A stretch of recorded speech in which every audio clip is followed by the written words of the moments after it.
Hello and welcome to Gaïa Cast, a spoiler-filled deep dive podcast into the world of Horizon from the team here at Guerrilla. We're looking forward to diving into the lore, hearing some behind-the-scenes anecdotes, and maybe even learning some new things. Our first series of episodes will be focusing on Horizon Zero Dawn, the first installment of the Horizon series, which we launched in 2017. I'm Shantae, and I'm joined by my co-host, Anna. Hey, Anna. Hi, it's great to be back. Brilliant. And also, we have our two guests today. Please introduce yourselves. So I'm Annie Catane. I'm a senior writer here at Guerrilla, and I'm part of the narrative team. Hi, my name is Arne Smits, and I'm a principal character artist. And back then, I was a senior character artist on Horizon Zero Dawn. Yeah. This episode, we're diving into the tribes, the different groups of civilizations around the Horizon franchise. We come across many of them throughout Horizon Zero Dawn, including members of some we haven't had a chance to fully engage with just yet. I'm really looking forward to this episode. How about the rest of you? Yeah. Let's get started.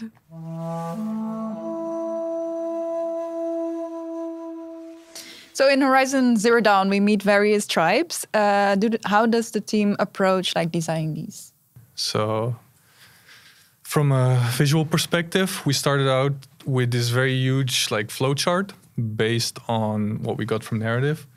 So we kind of divvy up the tribes in a few different categories. For example, how technologically sophisticated they are, how cultural they are, how rich they are in terms of natural resources, what landscape they live in, all these type of things. And all those narrative points kind of influence the design. And we really tried to come up with logical hooks on how that kind of transitions into a solid visual design. Yeah, and I think one thing that's really interesting is, once we start to see some of the art that's coming back, that does, inform and inspire future developments, as we sort of flesh out the rest of the tribe and their backstory. Yeah.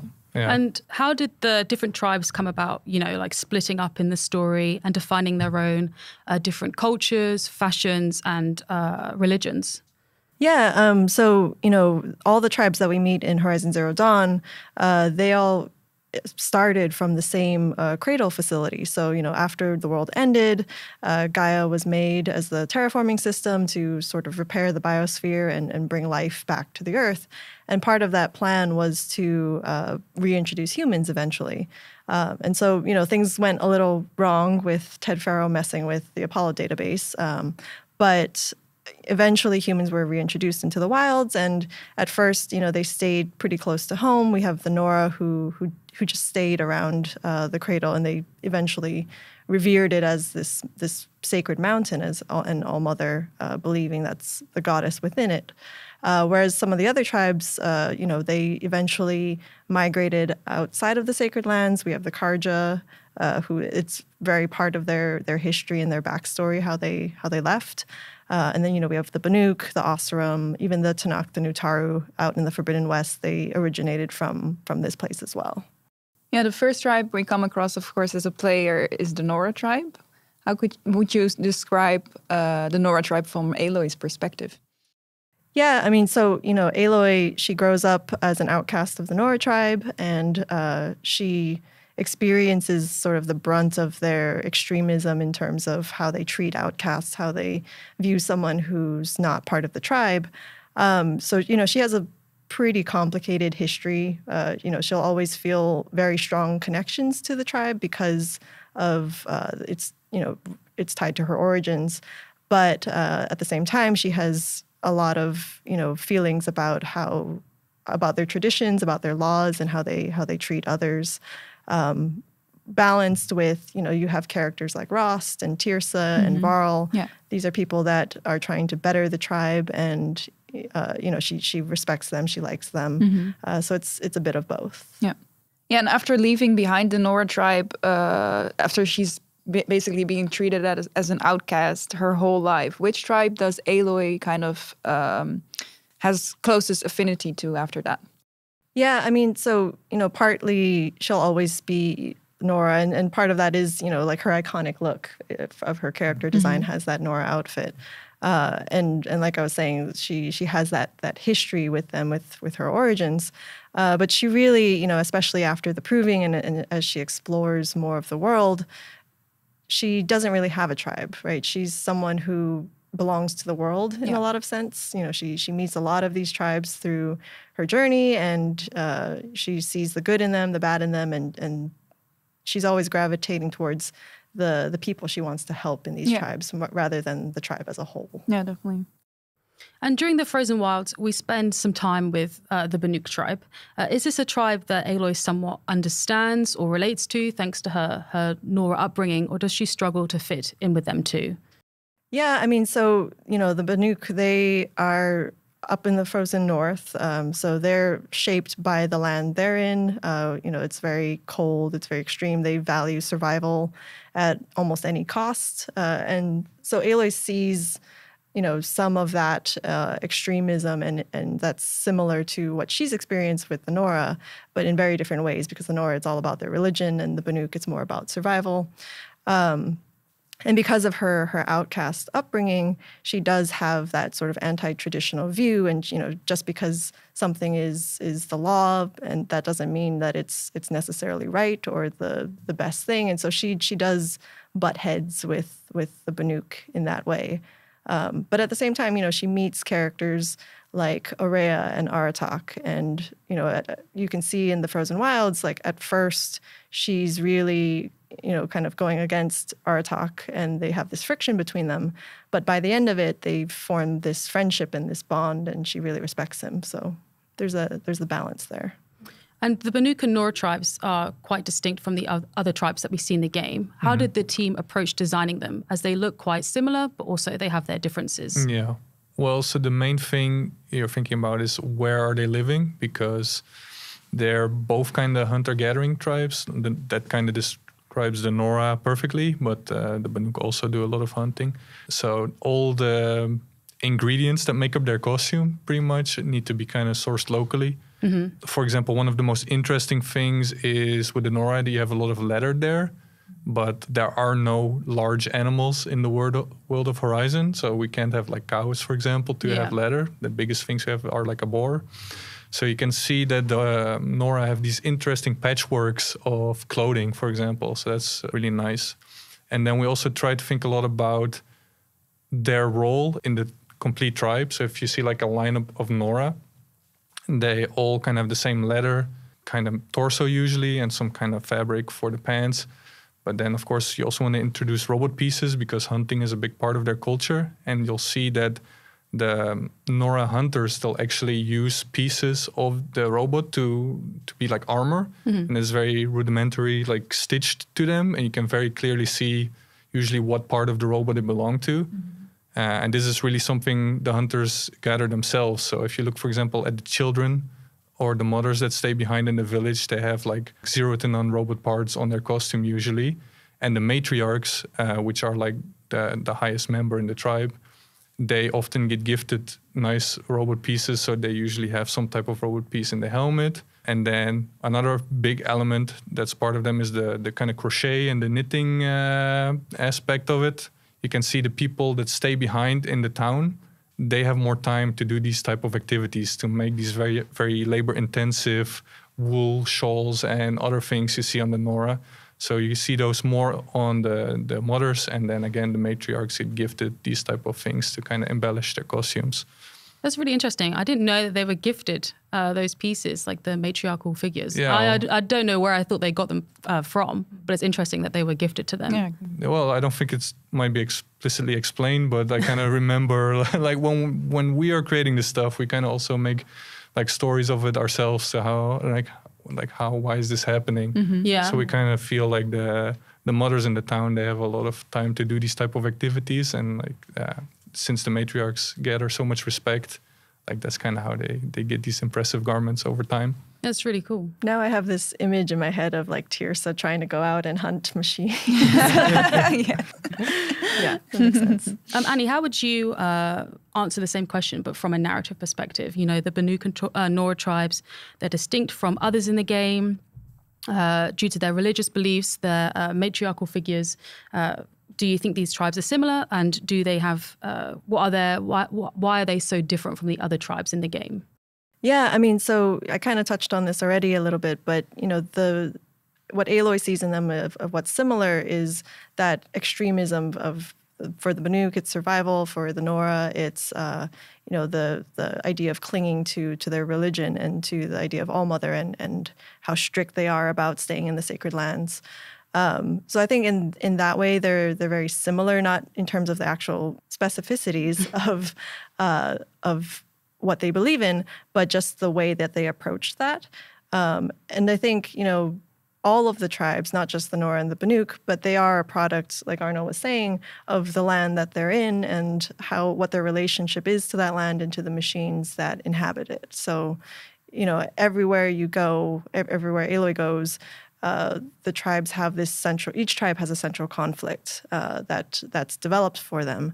And for the Banuk, it is, that survival at any cost. And for the Nora, it is the religious fundamentalism and clinging on to those beliefs. So I think that's where a lot of the similarities come into play. But yeah, each tribe has their specifics that make them different. Yeah, I don't think we really touched that much about what makes the Banuk that special. I don't know the specific names anymore, but in the backstory, there's something about one of their founding members, or like one of the how you call it? Like they have this backstory with one of the early members having something with the skin being penetrated with the cables. So that's something we bring back in like all the shamans, like all these Banuk shamans. They have this very interesting design element of robot cables running to their skin, which is a bit like weird, but ends up looking super cool. Yeah, it does. So this is almost like a founding story that they kind of keep repeating. Yeah, actually, so the tribe, the Banuk, they're named after their founder, Banukai. Yeah. So that's, they believe in songs and they sing these songs, and that's one of the most important ones to them is the story of Banukai and how she went up north and found the light, the blue light of the machines. Mm-hmm.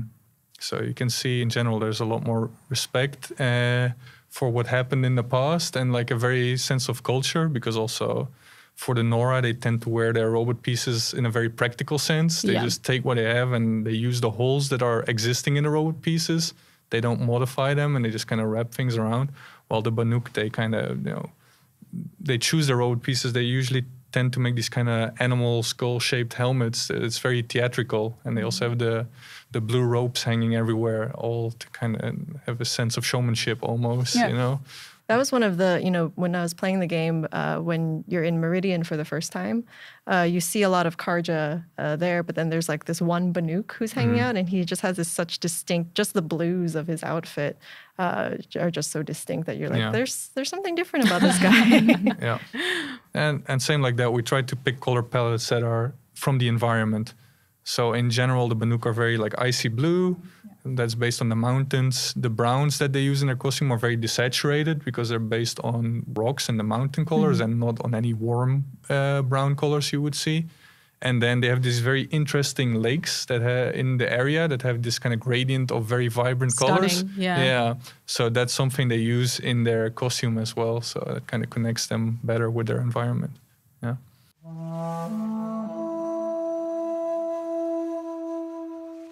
So as a player, we're now traveling into Meridian, and you can already get a really big sense of how big the world of Horizon Zero Dawn is. And here you meet two new tribes, of course, the Karja and the Oseram, and they are living peacefully together over there.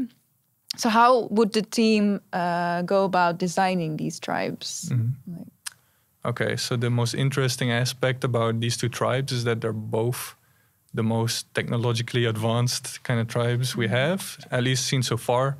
And but the Karja, they have a very big sense of hierarchy.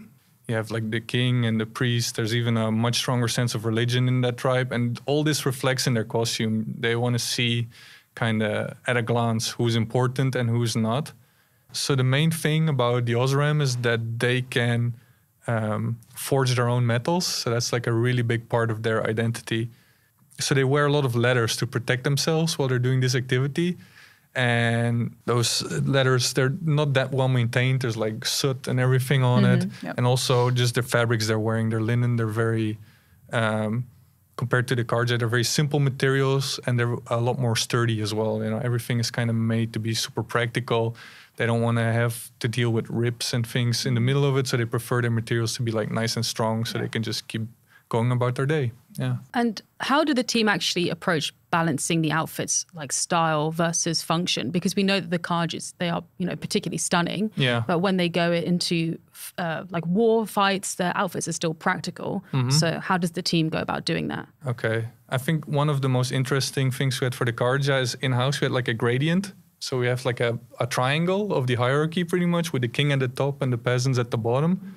And we lined every concept up in that hierarchy, and you could very clearly see also the access to nice materials every like class has. So the peasants, for example, they don't have very nice linens, and also they don't have any nice dyes really. So they still respect all the shape language of the Karja. And that might be something interesting to talk about, the shape language of it. So because they live up on these high mesas, they kind of get inspired by their environment, and mainly the robot birds, right? So if you kind of take one of the feathers of those robot birds' wings, it has like this interesting elongated hexagon shape. So if you pay close attention, you're going to see that everywhere on all the Karja outfits, no matter rich or poor. But the treatment of it very much changes on the class where they are. And then when we go to the more military aspect that you were kind of asking about, I would say the Karja, they have much more artisans. So in contrast to the Nora, which we talked about earlier, they actually edit robot pieces, you know, to make them fit nice. And also, due to trading, they have a lot more access. It's not like the soldier picked a robot piece that he found himself. You know, he just traded it. So you see a lot of patterns, like repeating same robot pieces on Karja characters. And I think that also makes them look so stunning. It's very nice to see that. So we meet many members of the Karja and the Osram tribes who stand out from the rest of the world of Horizon for various reasons. We've got people like Sun King Avad, who you've already talked about, Vanasha, Nil, Gildan, Petra, just to name a few. Were these characters created knowing which tribe they'd be a part of, or are they assigned like during development? Are any of them originally meant to be part of another tribe? Okay. So as far as I remember, they were always intended to be the tribe that they were in the final product. But what we did do during the production a lot of times is because we need to start way earlier than story to kind of have the final nice looking models in the game that we end up with. We kind of just take characters from the tribe, like classes we would say. So if you take, for example, Vanasha, you mentioned her, and we have a class called Karja Noblewoman. So she would probably just be a Karja Noblewoman with a specific face, and then later we'll replace her with the specifics. So some more easier examples would be like Rost, which is essentially just a Nora hunter. And so that's pretty much how he's being represented during most of the game's production. And then once story has done its pass, we'll see what's special, what makes him unique. Like he's an outcast, he's kind of big, and we're going to make a new character based on those like identifiers. And that's what's going to be the final product in the game.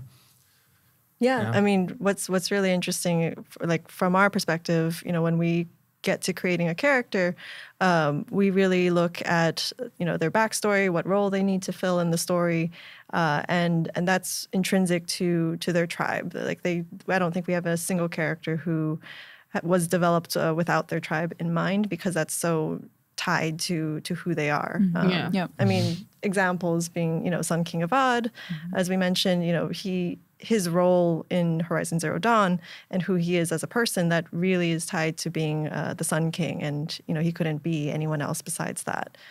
Whereas someone like Petra, who is a tinker, she's very inventive and creative, and that's so specific to the Osram tribe that, you know, that's the only tribe she could ever be.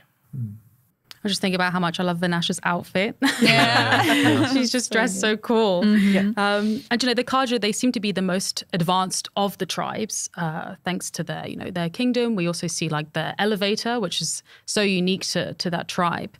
Although they do seem to have some misinformed beliefs. What has set the Karja tribe aside from, say, the Banuk? Yeah, I mean, so this ties in really well to their history and how they came to be. So the very first Sun King, actually, Ahriman, he discovered this book, this physical book that somehow survived from the old world. And in that book, it had, pictures of the architecture. So, that's, I think, what were some of the designs for Meridian, or at least for the Carja, that's where they're inspired from. It talks about, observing the sun, and it just gave them a lot of information and gave them a head start as they were setting out from their original lands where the Nora were. And that Ahriman eventually led all these people and discovered the spire, which is at Meridian. And so, between that discovery and sort of finding the spire, settling in the area of Meridian, which happens to be really great farmland. So it, gave them that edge of now they have a great land, they can put down crops and really reap the benefits from that. It just kind of gave them that edge pretty early on. So you were talking about it already a little bit, how the Oseram tribe is really practical, especially compared to the other tribes. And they also seem to be quite not following religion as much as the other tribes. And Annie, can you tell a little bit more from the narrative side, why are they so different? And is this why Aloy has such a good friendship with Eren because of this? Yeah. So, again, this is tied really closely to the tribe's history and how they ended up where they are. So the Oseram, they eventually left the area around the cradle and they went out to the area that's now known as the Claim. It's very, there's a lot of forest there. And I think one of the key discoveries for their tribe was discovering the ability to use charcoal burning for fuel, because that eventually led to them creating forges and what we know them for today.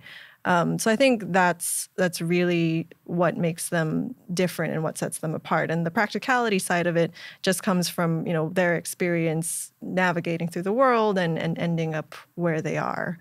It's also interesting with the Oseram because their core conflict for their tribe is their struggle with gender and how they treat women mostly. And so actually a lot of women, Oseram, leave the Claim for that reason. They don't have the same rights as the men there. They have this clan tribal culture that's very patriarchal and patriarchal. And yeah, so that's their struggle, and even though they appear the same, and that's nice to see in their character designs, from the narrative standpoint, that's really a big struggle for them. Mm-hmm. Yeah, and what about Eren? Yeah, so Aloy and Eren, I think it has a little bit less to do with the tribe specifics, but more to do with when Aloy meets Eren in Meridian, he's really grieving for the loss of his sister, and her helping him with that, really creates that friendship between them. And so, Aloy is always looking to help whoever is in need, and it doesn't have not too much to do with their tribe. So in that respect, I think the friendship between Aloy and Eren, it's a very strong friendship, but not too much tied to who the Oseram are as a whole. And going back to, these tribes, their histories, following the success of ending the Mad Sun King's reign, where members of the Carja and the Oseram work together, what kind of relationship do these tribes have with each other now? Yeah, so, you can kind of see it in Horizon Zero Dawn already. The war's been over for a couple of years, and the Oseram and Carja, they've always had a sort of close relationship, and often, sometimes it's through trade, sometimes it's through subjugation that the Carja do towards the Oseram. But, we're reaching a point where there's this new era of peace that's really led by Avad. And one example of that is the rebuilding of the elevators at Meridian. Like you mentioned that before, and that's what makes the city look so unique. And that really is an example of the Carja working with the Oseram, or the Oseram helping the Carja. But at the same time, the scars of war just don't go away overnight, right? So there are plenty of people, especially the Oseram. During the Red Raids, the Carja raided all of the tribes in the surrounding area. And the Oseram were hit particularly hard. So even though there is this new era of peace and this new want, at least in the push from Avad, to move past that, there is still lingering issues of, the Karja committed atrocities for years. So they're dealing with that. Okay, and let's say Aloy has to describe the Karja in 3 words. What would she say? So I'm going to paint a little bit in broad strokes because, I've been mentioning how Aloy gravitates towards certain people. So she wouldn't feel this way towards, like Avad or Talana or Vanasha. But I would say, religious, reactionary because of their past, and they're still pretty conservative in some ways, and extravagant because, Aloy grew up as an outcast. Lavish. Yeah, lavish. I mean, when she gets to Meridian, it's like, whoa, there's all these colors, all these fabrics. It's so much more than what the Nora dress as. And what about the Oseram? For the Oseram, I would say practical, inventive. They're tinkers. They have that spark of creativity, and loud.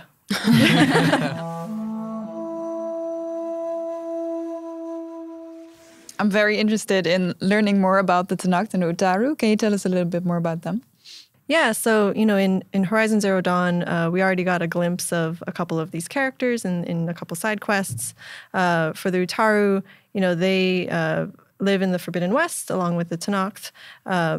And they're agrarians. They mostly are, interested in farming, which makes them sound a little peaceful. But this is still the Forbidden West, so Yeah. it's still dangerous, and they still have their own conflicts within the tribe. Yeah.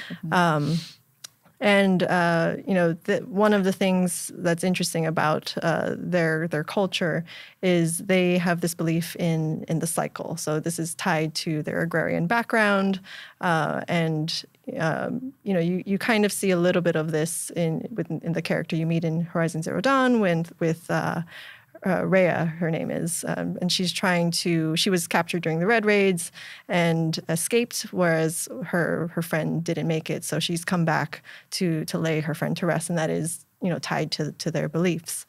And then, we have the Tanakh, who also are in the Forbidden West, and they're, very fierce warriors. They are, constantly in battle.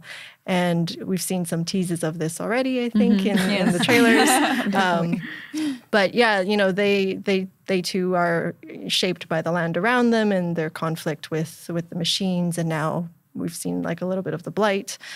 So they have their own struggles as well. And, historically, they've had, like many of the tribes, come into conflict with the Karja, particularly most recently, at least during the Red Raids. We saw a little bit of this actually during the comic book with Talana. Yeah. You see a little flashback in that where the Tanakh clans actually unified and slaughtered this Karja army that was pushing into the west. Yeah. So there's a lot of conflict for them. There's a lot of intrigue with their background as well. So. Yeah. Yeah. And Arne, how did your team design these characters to look so different from the other tribes? I think the most interesting thing is that we already had a representative of these characters of the tribe for each of them. Yeah. And so that was like a big springboard. So for the Utaru, you can see like the Aloy costume that has been shown in the last trailer. They have this very like kind of one with nature kind of feeling about them in their costume design. Yeah. So you can see the banana leaves in the costume, very nicely done. The original one in Horizon 1 had this kind of yellow with black pattern. So we kind of did a lot with those type of patterns in kind of based a little bit on insects, how they're also like a beehive is like one with nature. So also how they are kind of harmonious with the robots. So a little bit of that. Yeah. And as far as their treatment with robot parts goes, we didn't really explore the use of the remaining plates when you shoot it off. So the Utaru used those elements in very interesting ways on their design. So I think that's what makes the Utaru special. What's very interesting about them. And then for the Tanakh, we pretty much did the same treatment. So we took what was there shown in the first game, and we're kind of riffing on that and elaborating that a lot more. So we still have a lot of those fierce warrior aspects. So you can see this mainly in their body type. They're all super muscular. They have tattoos and paint, body paint everywhere, which is a big part of their tribe. And also what we explored in this time around is that these tattoos actually have meaning. So like the more advanced the warrior gets, the more elaborate the tattoos get, and every little section of the tattoo has like a story behind it. So like that's something to really flesh out the tribe. And then as far as robot pieces go, we're doing a little bit more traditional, again, taking the robot pieces. But for example, in contrast to the Nora, which simply just strap them on to kind of get the more warrior like feeling across, they kind of file in a lot. So there's like a lot of kind of sharp edges added to robot parts, which kind of adds to their aggressive nature. And what can the players expect from the Utaru and the Tanakh tribes as they venture out into the Forbidden West? Yeah, so, Aloy's journey and her quest to solve the blight, that's going to take her into the Forbidden West, where she'll come into contact with the Utaru and Tanakh tribes. And, when we were working on the story, and, we really wanted to make sure that we had characters who are not just interesting, but have their own conflicts and, things that Aloy can help them out with and form these strong emotional connections with. The Tanakh, we've touched on, like they're fierce warriors. They have a very interesting history and past and their relation to the world. And similarly, the Utaru, they seem more peaceful, but they themselves have their own conflicts that they're dealing with. And they do play, both tribes play an important role in her journey. And don't want to say too much, but things to look forward to. Yeah. The one thing I want to end on is that we just saw the tip of the iceberg for the Tanakh. So they consist of a number of sub-tribes, and they all have like vastly different looks, mainly based on the treatment of the tattoos and also their colors and other costume elements. So yeah, they're really going to look spectacular, and there's a lot more than what we've seen so far. Yeah, definitely. Yeah, I don't want to get into spoiler territory too much, of course. So from all the tribes that we've seen so far in Horizon Zero Dawn, which one was actually your favorite? Yeah, so, for me personally, like I just love the look of the Karja. They look same. They're so beautiful. But at the same time, from working on Forbidden West, it's always fun to write for the Oseram because they just have they're the dwarves of the Horizon universe. But I would have to say, if I have to just pick one, my favorite tribe is the Tanakh because of the way their history works and how the specificities of how they relate to the world around them and the characters that Aloy is going to meet and their stories and their struggles. The whole team just had a blast working on them, so exciting. Cool. Yeah, well, I have to link on with the Karja in terms of my favorite Aloy outfit. There's one that I'll keep forever calling the Matador outfit. Is the one with the orange and purple. Blazon? The Blazon, that's the actual name we shipped with. Yes. But yeah, that one's my favorite for sure. And then for the tribes in general, I'll go with the Banuk because in terms of making them, they really have everything that's, makes modeling a Horizon character exciting. They have the really worn leathers. They got all the robot parts. They have really bright colors that are a lot of fun with texturing.